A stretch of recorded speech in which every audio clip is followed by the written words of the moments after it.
usposabljanje poteka 14 tednov v 3 fazah. Prva faza se osredotoča predvsem na splošne vojaške predpise. Druga faza je že malo bolj praktično naravnana, predvsem v smislu spoznavanja osnovne oborožitve, to je avtomatska puška F2000S in pa tudi pištole Beretta. Potem se dotaknemo tudi že same taktike. Druga faza je tudi že bolj fizično naporna. Zdaj sama tretja faza je pa najbolj praktično usmerjena. Kot vidite, se tudi zdaj nahajamo na samem terenu, kjer poteka uvodno streljanje z avtomatsko puško F2000S na 25 metrov. Kandidati danes izvajajo streljanje na zaporedni številki 3 z avtomatsko puško, kjer je cilj dobiti določeno skupino zadetkov. Izvajajo iz različnih položajev, sede, kleče, čepe, leže in pa stoje.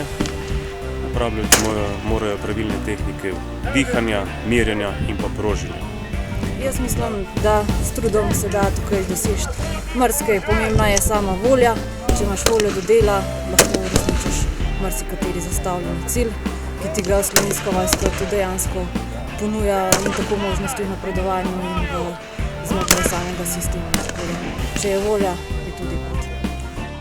Kandidati s tem terenskim usposabljanjem zaključijo v petek, na kar imajo še teden preverjanja po zaključku tretje faze.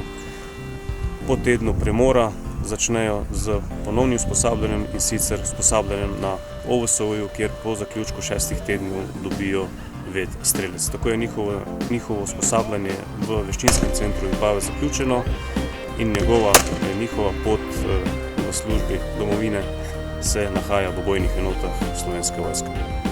Vsekakor je pa ta poklic izredno zanimiv in mislim, da odtehta vse te napore, ki nas čakajo.